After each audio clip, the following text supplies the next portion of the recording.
ركبراتن كورانن حجر ما خبتا تطوابيليا زنبركو كقصلا ناي أخصم ما حداري إتم نبرئت كم زنبرو رئينا نهرنا بمسرة تصاب ناي جرهارت أبتا أخصم سوم يوم زم حدرون بر بمنم عينة التي نقص بناتهم أبتحت تأزاز ناي توم نبرئت كم زخونه قالنا قرز كده زاد اللي مزمس بنحجز ملكت اتهم نبرئت يوم زفقدو كم يوم لما زم أبونا والنساس انتا ميلمو أبزا بيت كريستيانيسي أنا إزم حاضر سلازي سخاخة محاضرة يقبع كان ويكا أب هيرودوس دبلنا يون هيرودوس ون أبتا بيت مقدس من محضر بيت مقدس بمنم عينتكم كلهم مانم كم زنوري تاريخ زمسكروم مخاز كله صبق نقرات اندا قبر نيرو كنسو بارحجي كاب أب مقصال أبا تطواب بليانيري كاب أب مقصال أبتي معلتتي سلاز مساجن ننبري إتكبصحو أيك الكونبل كوسوستي سلاز اللخوك مس أيك النمو نعم سأنين ديوم ملوم ريهم لنيرم تم نبري إت السوغن السون كبصحهم كم زيك عليه إذ حبر زلو سلازي دما نتات انتاوت بيتا كريستيان بقبو كرئيا كدكو نعا قدام نتيبو مالتيو حدا منفساوي حلافنت أبتات انتاوي بيت كريستيان زنبرو كأ نتا بيت كريستيان كرئيني قرب نبره أبتي وانتي دما الباساتهم لبسهم كاب حاتياتين من صح إلهم قدسو منفساويان نبرو بكا قدسو لن أخبار خو كاب حاتياتي كنصهوني كقدسني إزبزلو نسو نعينزي أخفيلونيو إلو أخفيلوني إقنا تقضي نمبارك خرزخون إزين كبرتي تبعالي بمنفساويان أب حوشت بيتا كريستيان قداسي كجبر فلوين نمجمر تاقزين إيو أبزي تفل عليه وان قل منفساويان ناي منفساو الباساتهم لبيسهم وي كيلبسو موزيقا زلو ወይ ዘይብሉ ዝባረኹኒ እውን የጋጥሙኒ ነይሮም እዮም እዚ ድማ ንሳቶም ሓንሳብ ብዙሕ ሓንሳብ ድማ ውሕድ ገንዘብ ይረኽብሉ ነይሮም እዮም ከምዚ ናይ ሕጂ ዝኣመሰለ ፍሉይ ናይ በዓል ኣቀባብላ ዝመስል ግን ኣብዚ ክብሎ ዝደሊ እቶም ሓበሻ ሓቀኛ ኣማኒ ምዃነይ ብምሉእ ልቦም ብዘይ ሓንቲ ጥርጣሬ እዮም آمينهم لي مناتو نخالق زي أمانو يخم امنت هيريقون يوم تم حبشة نعوقن سلمتايكم مخانو آمينهم لي امنا عي إزبرزلو جن كا ريتا جن كا اتناتي كريستناكم ناتم كم زي كونه تردي اوام نيري مخنياتو آنه اب اوان صوماتي صوم سلزي نبركو اتي مساي كاب غندر زمص فلاسد ما انا نعون اب يروساليم يوسدخم سلازلخو بزي حبرت محرت با بزي محرت كم زغبرلي عو إلون كلهم نغيرومي بقى زي حاتيات كله تحادي يقول لي مهنياتنا عين يروساليم وسدني الله يلو سلاز نغره بقى تي بزي كم زي حاتياتن ياري امنيومي سلسلو ناتي امنت كمتي نساتهم أم مريم دنجلز أمنوه كم زي كونه زي فلتو أيكونون also أنا سب مريم كسر خندزي كم تساتهم زي أمنوه كم زي أمن نزس فلتو يوم زي فلتو يكونون جن أنا نبحانت بيت كريستيان كأتخلقه أما عصا أصل السالم بزي أنا نعاتم ولا معتب أي سر حق إني أمان كريستيان إيه نيره يبل نموهانو زي نجزع رسوسيتي حاد وانا بحاد ريبورت زرع هوسي زي معتبناي حبشة قالوا أسروديوم أسروديوم ندعي حبشة جن كريستيان موهانو معتبي أسرو تزيسي إنه ما ترخيبوا سماوي إسكبر زي سماوي حبر زي ምስ ናይ ሰማይ ሕብሪ ኣብቲ ዘበነ ፈርዖን እውን ኣብ ሓደ እዋን ኣብ ሪፖርት ዝረኣኽዋ ኣብቲ ዘበነ ፈርዖን እውን ብፍላይ ሰማያዊ እምኒ እንድሕር ደኣ ኮይኑ ከም ቅዱስ ከም ብሉፅ እዩ ዝረአ ነይሩ ስለዚ እዚ ማዕተብ ሰማያዊ ማዕተብ ሓበሻ ዝኣስርዎ ምስዚ ጥንታዊ ባህሊ ሰማያዊ ምስ ሰማይ ምስ ናይ ቅድስና ዝተሓዋውስ ዝተተሓሓዘ ክኸውን ይኽእል እዩ ዝብል ግምት ኣለና ኣነ ብተወሳኺ ኣነ ነቶም ካህናት ሓበሻ ብክብረት ስለ ዝቐርቦም ነቲ ክርስቲያን ምዃነይ ዝያዳ ተኣማንነት ኣብኣቶም ከም ዝሕድር ገይሪ እዩ ስለዚ ካብቲ ባህሪኡ ክኣቱ ከሎ ይሳለም ምናልባሽ መስቀሎም እውን ነቶም ካህናት ይሳለሞም ይኸውን ብክብረት ክሕዞም ከሎም ስረኣዩ እዚ በቃ ክርስቲያን እዩ ዋላ እኳ ኣብ ማርያም ክሳዕ ክንዲዚ ኣይሃልዎ ዋላ እኳ ኣብቲ እዋን ዓርበ ረቡዕ ንበሎና ኣብነት ተዘይፆመ ክርስቲያን እዩ ዝስ ኢሎም ኣሚኖምለ እዮም ንሳቶም ብጀካ ሓደ ኣቶ ብሩስ እምበር ነቲ ሃይማኖቶም ከምቲ ዘለዎ ዘኽብረሎም ኤውሮጳውያን ኣይረኣዩን ምክንያቱ በዓል ኣልቫረስ ድዮም በዓል ሙሲንገር ድዮም ሃበስ ቀደስ ናይ ጥንቲ ምስቲ ይሁዳዊ ዝተተሓሓዘ ዘለዎ ሃይማኖት እዮም ዝብልዎ ጥንታውነቱ ኣምንሉ ግን ምስቲ እቲ ናይ ቀደም ሃበስ ቀደስ ናይ ይሁዳውያን ዝነበሮም ኣብኡ ክሳብ ሕጂ ኣሎ ኢሎም ድማ ናይ ዘይምዕቡል ምዃኑ ከዓ ናይ ምስትንዓቕ ርእይቶ ይሁቡ እዮም እቶም ኤውሮጳውያን እቶም ምሴናውያን ነቲ ናቶም ክርስትና ብምንኣስ ተቐባልነቶም ዝነጽግ እዮም ዝሰርሑ ነይሮም ምክንያቱ ከነኣስሎም ከለዉ ነቲ እቶም ምሴናውያን ነቲ ናይ ኦርቶዶክስ ናዞነት ክይነጽግዎም እዮም ነይሮም በቃ ተቐባልነቶም እዮም ዘጉድሉ ነይሮም እዩ ዝብል ዘሎ ኣነ ግን ከምኦም ስለ ዘይኮንኩ ነቲ ሓቀኛ ክርስቲያን እዩ ኢሎም ተቐቢሎምኒ ነቲ ሃይማኖቶም ስለ ዘየናእሰሎም እዚ ሃይማኖተኛ ሓቀኛ ክርስቲያን እዩ ኢሎም ኣሚኖምለይ ኣነ ግን ከምኦም ስለ ዘይለያ እዚኣ እቲ ቅዳሴ ምስ ተወድአ ኣብቲ ሽዑ ነታ ቤተ ክርስቲያን ኣክሱም ዝበፅሓላ እዋን ማለት እዩ በቲ ዝለገስክዎ ንዝኾነ ዝተገብረለይ ነገር ብዙሕ እዩ ዝኸፍል እንዳበሉ ብዙሓት መራሕቲ ሃይማኖት ብኣይ ከም ዝዛርቡ ሰማዕኩ ብዙሕ ዝኸፍል እዚሲ ዋይ ኢሎም ብርኹዩ እንዳበሉ ክዛርቡ ከም ዝዛረቡ ሰሚዐ እዩ ዝብል ዘሎ ኣብ ሓበሻ ብፍላይ ኣብቶም መራሕቲ ሃይማኖት ሰብ ብዝኸፈሎ እዩ ዝምዘን እቶም ኣብታ ጥንታዊት ዝተቐደሰት ቤተ ክርስቲያን ኣክሱም ንክብረተይ ኢሎም ፍሉይ በዓል ቅዳሴ ዝገበሩ ድማ ነቲ ዝገበርዎ ዝምጥን ተኸፊሎም ብሓጎስ እንዳዘመሩ ከዱ ኣነ ናብቲ ሰፈረይ ምስ በጻሕኩ ሓደ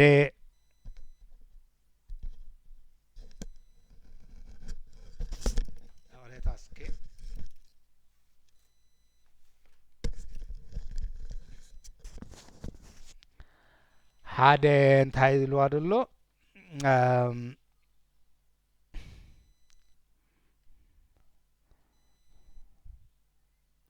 ኣነ ናብቲ ሰፈረይ ምስ በጻሕኩ ሓደ ዘይተጸበኽዎ ኣብኡ ጸንሓኒ ይብል ኣሎ እንታይ ምዃኑ ክንርኢ ኢና ንሱ ከዓ እቲ ነብረ ኢድ ነቲ ምሸት ብሙዚቃ ዘዘናግዑኒ 5 ሰባት ዓበይትን ንኣሽቱን ናይ ሙዚቃ መሳርያታት ዝሓዙ ሰደዶም ኣብ ምድሪ ኮፍ ኢሎም ክጽበዩኒ ከዓ ጸንሑ ኣነ ምስ መጻእኩ ድማ ሙዚቃ ምጽዋት ጀመሩ ካልኦት ክሰምዑ ዝደልዩ ድማ ተኣከቡ እቲ ቁጽሪ ናይቶም ንክሰምዑ ዝመጹ ድማ ብኣማኢት ዝቝጸር ኮነ ኣብ ዝተወሰነ ክፋል ናይቲ ሙዚቃ ከዓ ክልተ እንዳነጠሩ ናይ ምውድዳር ሳዕሳዒት ይገብሩ ንዓይ እቲ ቃና ናይቲ ሙዚቃ ወነይ ዘላዕል ኣይነበረን ብሙዚቃ ንዝምልከት እቶም ሓበሻ ድሕሪ ኣዕራብ እዮም ዝስርዑ ነቲ ሙዚቃ ናይ ቤተ ክርስቲያን ሓበሻ ብዝምልከት ከዓ ነቲ ቃና ዝስሕት ዝሰምዑ ኤውሮጳውያን ንምስምዑ ደስ ኣየብሎምን እዩ ዝቐዲሙ ኣብቲ ኳዜን ዝነበረሉ እዋን እውን ኢልዎ ነይሩ እዩ ንጽባሒቱ ኣነ ነቲ ነብረ ኢድ ክበጽሖም ከም ዝመጻእኩ ነገርዎ ንሱ ግን ነቲ ዝነበሮ ልዑል ሓላፍነትን ክብሩን ከርእየን ንደልዩ ኣብታ ቤተ ክርስቲያን ክንራኸብ ወሰነ ኣብቲ ቅጽሪ ናይታ ቤተ ክርስቲያን ምስ በጻሕኩ ድማ ጻዕዳ ዝለበሱ ተምሃሮ ተቐሚጦም ብማእከል ዝተሰርዑ ካህናት ናብኡ መርሑኒ ንሱ ድማ ቅድሚ ናብቲ ኣዳራሽ ምእታውካ ኣብ ሓደ ኩርናዕ ጽቡቓት ምንጻፋት ዝተነጽፍዎ ኣብ ልስሉስ ሃሪ ዝተነጸፎ መንበር ኮፍ ኢሉ ጸንሐኒ ኣነ ድማ ኣብ ሓደ ፍሉይ ጽባቐ ዘለዎ ምንጻፍ ተቐመጥኩ ንዓና ድማ እቶም ኩሎም ካህናት ናይ ኣኽሱም ከበቡና ቁጽሮም ድማ 500 ነበረ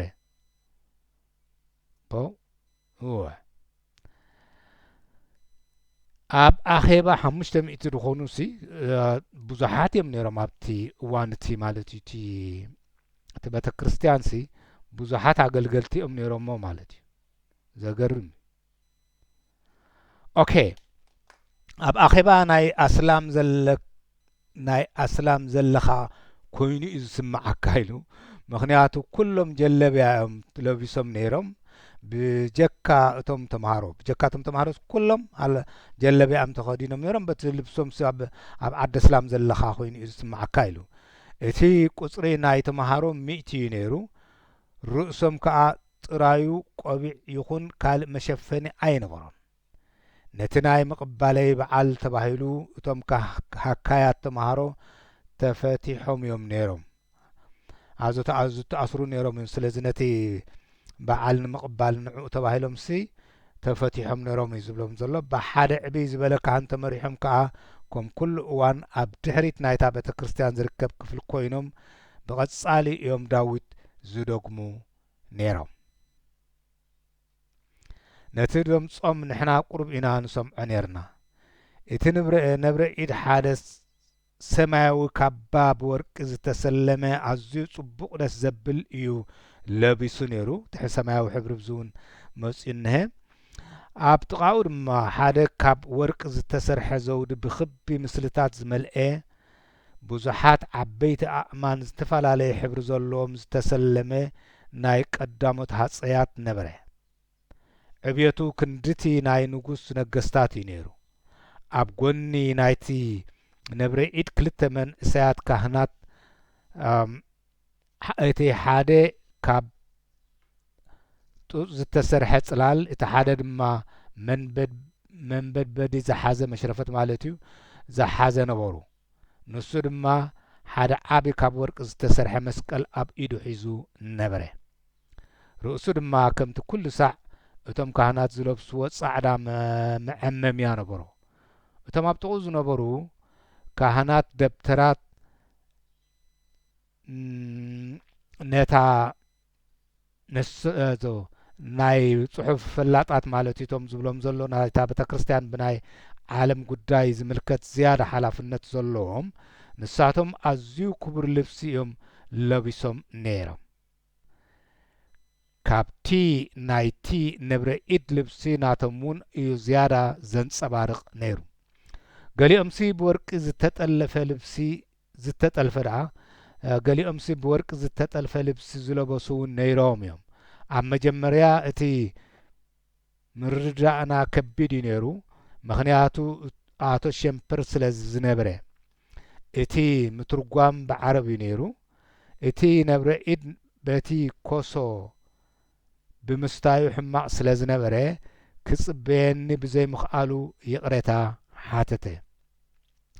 ከምኡውን ስለቲ እቶም ስድታት ቆልዑ ዝገበርዎ ይቕሬታ ሓተተኒ ብምቕጻል እቲ ንጉስ ነገስታት ከመይ ከም ዘሎ ክፈልጥ ሓተተኒ እበል እቲ ነብረ ኢድ ዝኽልሑ እዞም ሰለስተ ሕቶታት ዘቕርቦም ዘሎ እቲ ንጉስ ጽቡቕ ኣቀባብላ ክገብረለይ ከም ዝግብኦ ዝጸሓፈለይ መሰነይታ ደብዳባ ኣብ ኢዱ በፂሑ ነይሩ እዩ ምክንያቱ ነቲ ነቶም ነብረ ኢድሲ ሃፀይ ዮሃንስ ድማ ጽቡቕ ጌርኩም ተቐበልዎም ገለ ኢሎም ጽሒፎምሎም ነይሮም እዮም። ስለዚ ኣብ ኢዱ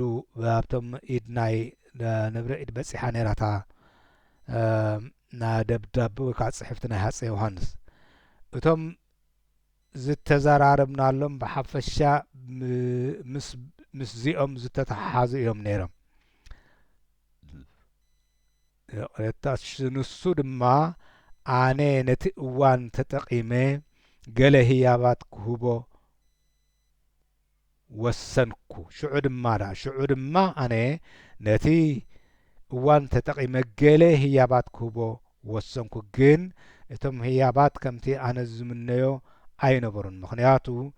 እቶም ንህያባት ዝነበሩን ቀስ ኢሎም ኣብ ምውዳእ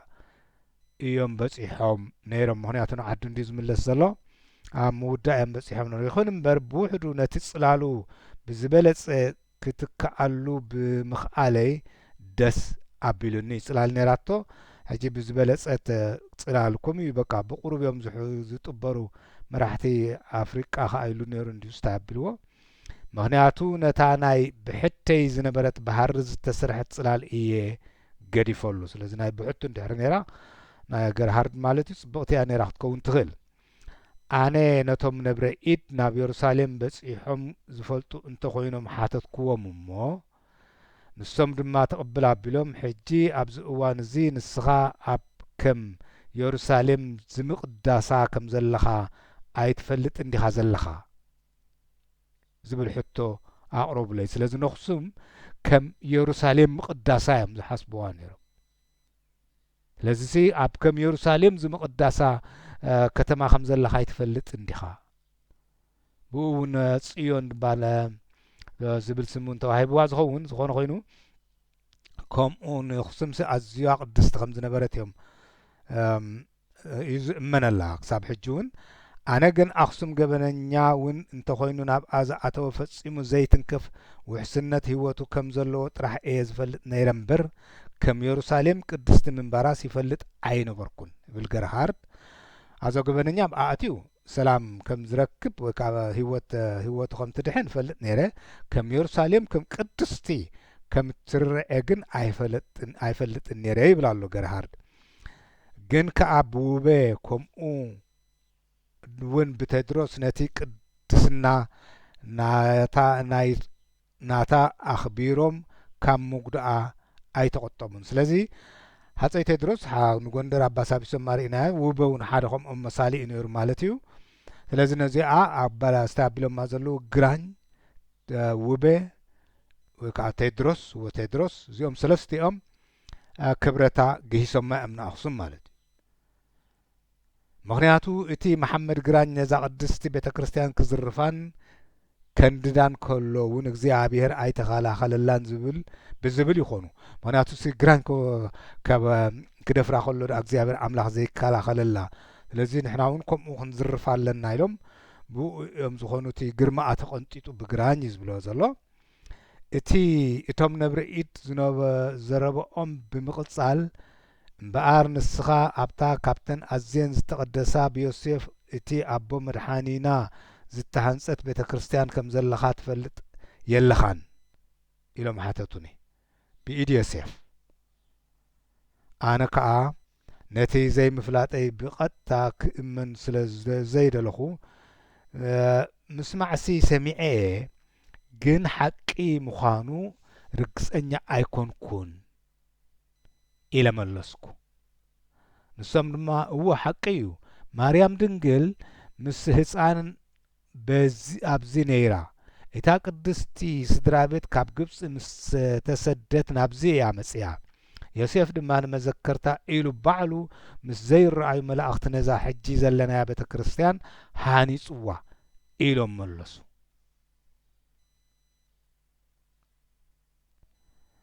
ኣነ ነቲ ዝበልክዎ ከይተቃወምኩ ስቕ ምስ በልኩ ነቲ ዝበልዎ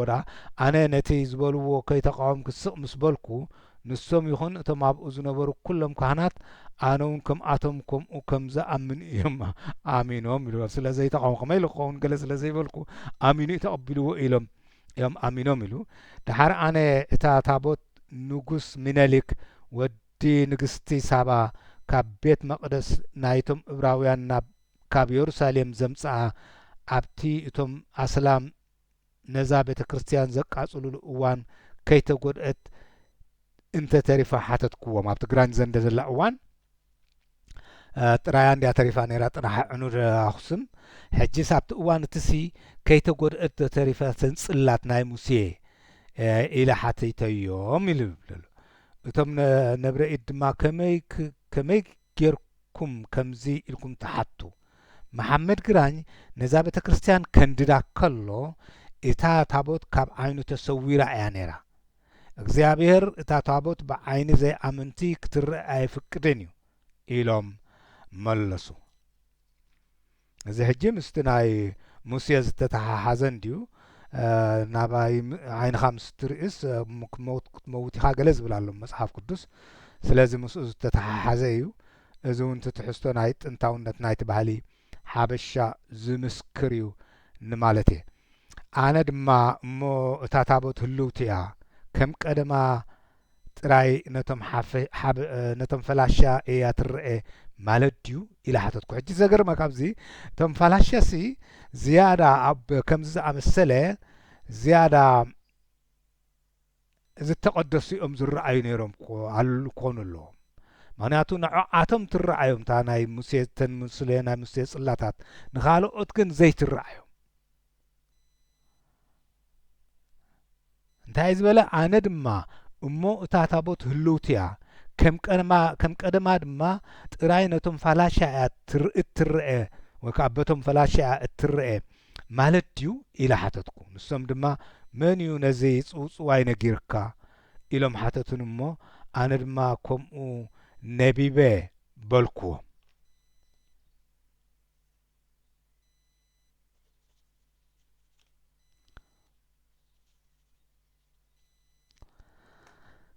ኢለ መለስኩ ኢሉ ኣቱም ተጓዓዝቲ ኣጋይሽ እቲ ዘለኩም ኣፍልጦ ጥራይ እቲ በቶም ብዛዕባኡ ኣፍልጦ ዘይብሎም ሰባት ዝንገረኩም እዩ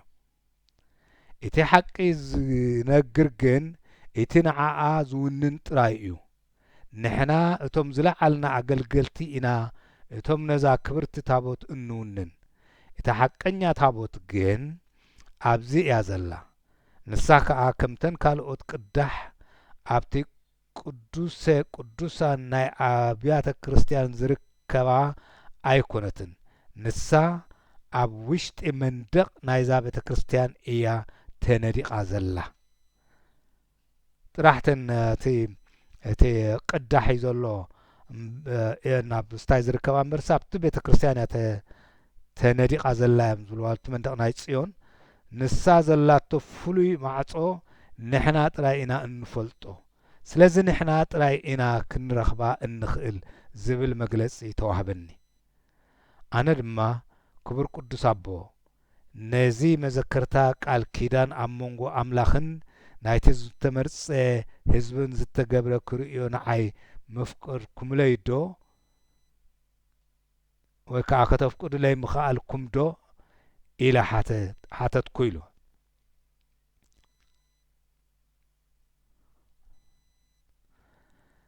ንሶም ድማ ፍጹም ዘይኸውን እዩ እዙ እቶም ሃፀይ ይኹኑ እቶም ጨገ ወይ እቶም ኣቡን እውን ነቲ ታቦት ኣይርእይዎን እዮም ነቲ ምርኣይ እውን ክጻወርዎ ኣይክእሉን እዮም ሕጂ ኣብኡ ኢሉ ኣሎ ነቲ ምርኣይ እውን ክጻወርዎ ኣይክእሉን እዮም ኢሎም መለሱ ምስ ትርእየኒ ሞት ክትመውት ኢኻ ድዩ ገለ ዝብል ኣሎ እንዲሁ መጽሓፍ ቅዱስ ልክዕ ኣብ ዘላ ብኻልእ መልክዕ ብምቕጻል ኣነ ገለ ካብ ዝለዓሉ መንፈሳውያን ወይ ካህናት ከ ነቲ ቃል ኪዳን ዝኾነ ታቦት ክርእይዎ ዝፍቀዶም ኣለዉ ዶ ኢላ ሓተትኩ ንሶም ድማ ዝፍቀደሉ ዋላ ንሓደ የልቦን ብጀካ ንዓይ ነቲ ዓቃቢኡ ምስ ሞትኩ ከዓ ነቲ ዝትከኣኒ ጥራይ እዩ ቅድሚ ኣሽሓት ዓመታት ከምኡ እዩ ነይሩ ክሳብ ምጽኣት እውን ከምኡ እዩ ክኸውን ኢሎም መለሱ ኣነ ድማ እሞ እቲ ምስጢሩ ዘይፈልጥ እግዚኣብሔር ብዘይተጸበኹ እሞ ብሃንዳበት እስከ እቲ እሞ እቲ ምስጢሩ ዘይፍለጥ እግዚኣብሔር ብዘይተጽብኹም ብሃንደበት ናብኡ እንተወሰደኩም እቲ ሓድሽ ነብረ ኢድ ብኸመይ ነቲ ኣፍ ደገ ናይቲ ታቦት ዘለዎ ክፈልጦ ይኽእል ኢላ ሓተትኩም። ምክንያቱ በጋጣሚ ንስኹም ኣይትፈልጡን ኢኹም መዓስከም ትሞቱ ሙት ተበልኩም እቲ ብድሕሪኹም ዘሎስ መን ነግሮ ወይ ከም ዝርከብ ኢላ ሓተትኩ እዩ። ንሶም ድማ ሓንቲ ብማዕተብ ሃሪ ዝተኣስረት ንእሽቶ ብብሩር ዝተሰርሐት እትኽፈት ነገር ኣዞኹም ዝተኽፈት ነገር ካብ ልብሶም ኣውፂኦም እዛ ብብሩር ዝተሰርሐት እዚኣ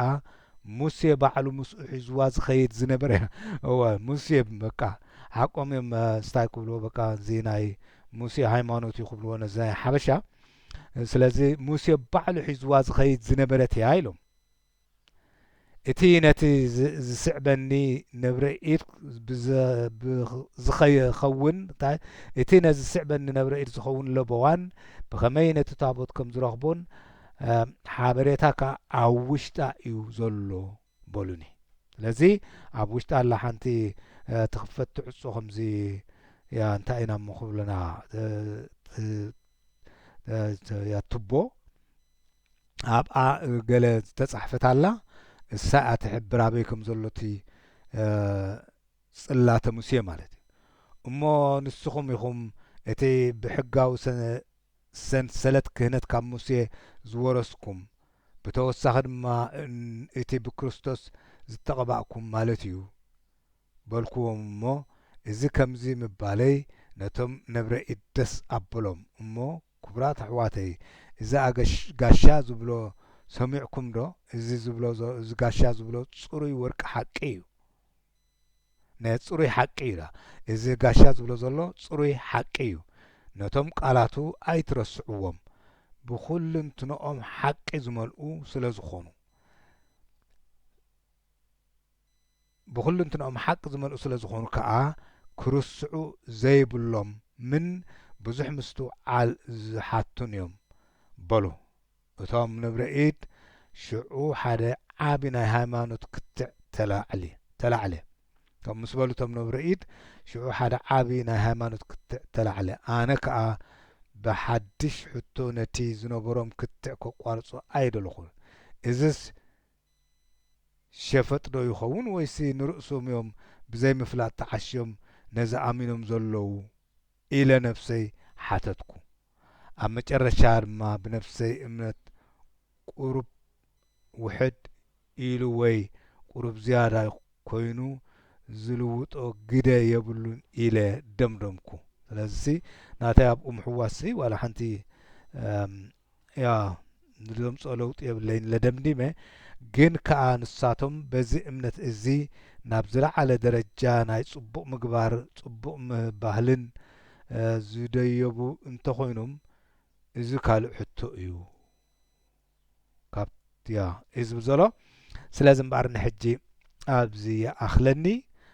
ኣብ ትመጽእ ክንሪኣ ኢና። ንሕጂ ግን ኣብ ዝተኣኽለኒ ሰላም